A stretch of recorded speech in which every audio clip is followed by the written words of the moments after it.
हम बात करें नया ज़मीन जो है, ज़मीन का कब्जा कानून जो है हमारे बिहार सरकार के द्वारा लागू किया गया, उसके बारे में हम आप लोगों के साथ डिस्कस करेंगे। एक ही झटके में समझिए सब कुछ ख़त्म हो गया।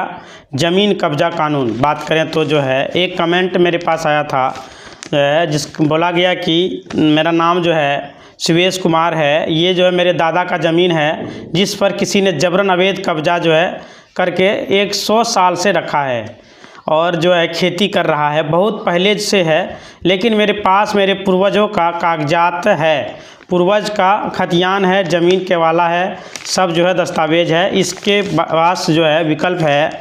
अपने ज़मीन को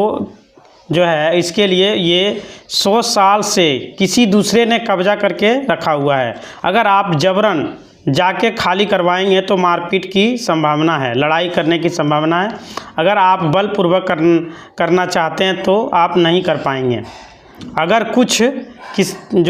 किसी को हो गया तो आपके ऊपर क्रिमिनल केस भी हो सकते हैं। यानी कि 100 साल से कब्जा करके रखा हुआ है शिवेश का जो है ज़मीन, और जो है वो वहाँ पर जबरन हटाने के लिए जाता है तो उस पर जो है मारपीट करने के लिए वो जो है शुरू हो जाता है, वो झगड़ा झंझट करने के लिए तैयार हो जाता है। हम आपको जो उदाहरण के तौर पर बता रहे हैं। अगर हम बात करें कि किसी ज़मीन का टाइटल होल्डर जो है वो है कानूनी अधिकार कब्जा करने वाला जो है बाहरी लोग है,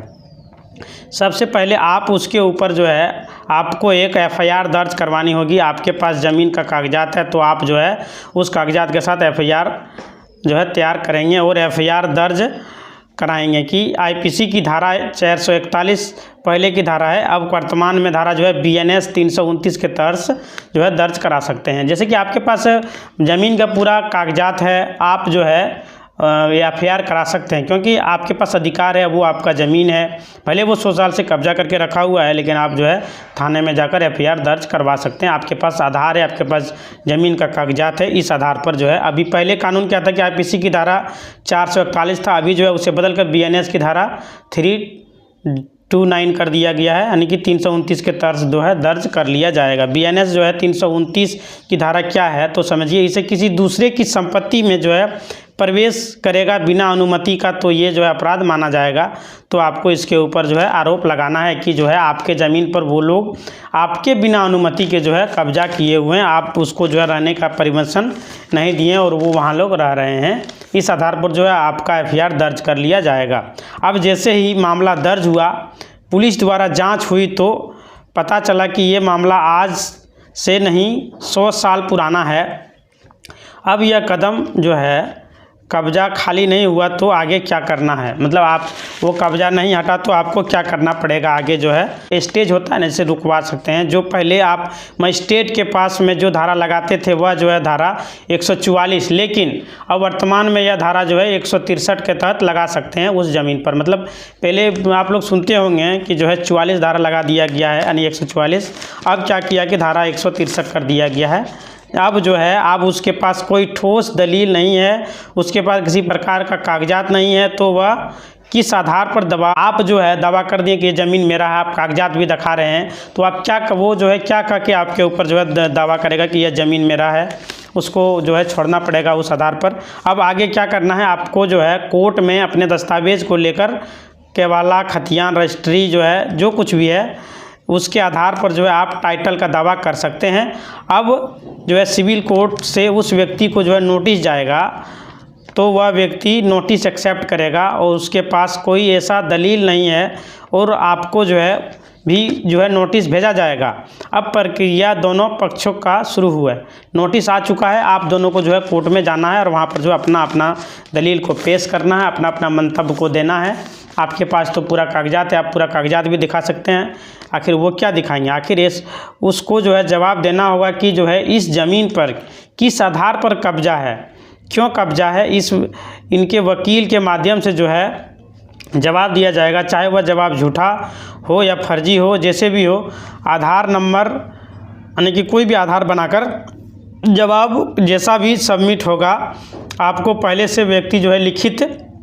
दिया हुआ आप जो लिखित पहले दिए हुए हैं उनका भी जो है जवाब आ गया तो आगे की प्रक्रिया शुरू होगी। दोनों पक्ष में गवाह भी को भी जो है सुना जाएगा, यानी उनसे पूछा जाएगा कि आपको इस ज़मीन पर जो रहने का अधिकार किसने दिया, आप क्यों इसके ज़मीन को जो है 100 सालों से कब्जा करके रखे हुए हैं, आप क्यों इस पर जो है कब्जा किए, आपको जो है इन्होंने रहने तो नहीं बोला, नहीं रहने दिया गया है, फिर आप ऐसा क्यों कर रहे हैं, उनको जो है जवाब देना पड़ेगा। अगर उनके पास कोई लिखित कागजात होगा तो उसे मांगा जाएगा, क्योंकि आपका कागजात तो ले लिया गया है, आप जो है उसका जो है स्वामी हैं वो ज़मीन का, तो आपको आपका ही सुना जाएगा, लेकिन उनका भी सुना जाएगा, वो जो है उनका क्या वो बताते हैं, क्या पर जो है सहमति देते हैं। अब इसके पास कोई कागजात नहीं है, ये साफ साफ दिखाता है कि ज़मीन इनकी नहीं है, वहाँ पर साबित हो जाएगा कि जो ज़मीन इनकी नहीं है। अब गवाह आपका भी लिया जाएगा, उसके बाद दोनों के पक्ष को जो है देखने के बाद फैसला सुनाएगी, यानी उनका भी सुनेगा और आपका भी सुना जाएगा, और दोनों का कागजात को चेक किया जाएगा, क्योंकि आपने अगर यदि उसको रहने के लिए दिया गया है तो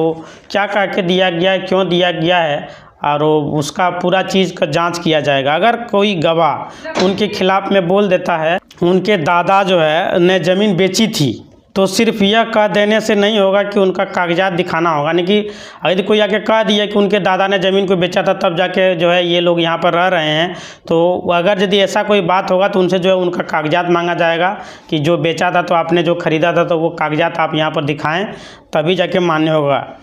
जो है, तभी तो कानूनी अधिकार होगा। सीधी बात यह है कि यहाँ पर ज़मीन जो का मालिक साफ साफ आरोप है कि ये व्यक्ति जबरन हमारे ज़मीन पर कब्जा किए हुए हैं, इनके पास कोई कागजात नहीं है। अब दोनों पक्ष में सुनने के बाद जो है कोर्ट का क्या फैसला हुआ है, ऐसे मामले में जो भी हम आपको बताते हैं, जैसे कि दोनों का जो है बात सुनने के बाद जो है कोर्ट का क्या फैसला हुआ है, कोर्ट का क्या मानना है। सुप्रीम कोर्ट का ऐतिहासिक फैसला को आप जो है देख सकते हैं कि सुप्रीम कोर्ट ने क्या फैसला दिया है इस तरह के मामले में। बहुत सारे इस तरह का जो है मामला कोर्ट में चलते रहती है, आप जो है जान सकते हैं, देख कर सर्च कर सकते हैं कि इस तरह का मामले में सुप्रीम कोर्ट जो है क्या आदेश देती है, क्या नहीं देती है। वहाँ का आदेश जो है आता है कि ज़मीन खाली करने को कहा जाता है, और वो लोग ज़मीन अगर यदि खाली नहीं करते हैं तो वो सिविल कोर्ट से जो है हाई कोर्ट, और हाई कोर्ट से सुप्रीम कोर्ट तक चले जाएंगे, फिर भी उनको जो है ज़मीन खाली करना पड़ेगा। जो जिसका जो वो ज़मीन है, जिसके पास उसका कागजात है जो है, उन्हीं को जो है वो ज़मीन दिया जाएगा। इसी तरह का वीडियो पाने के लिए आप हमारे चैनल के साथ जुड़े रहें। धन्यवाद।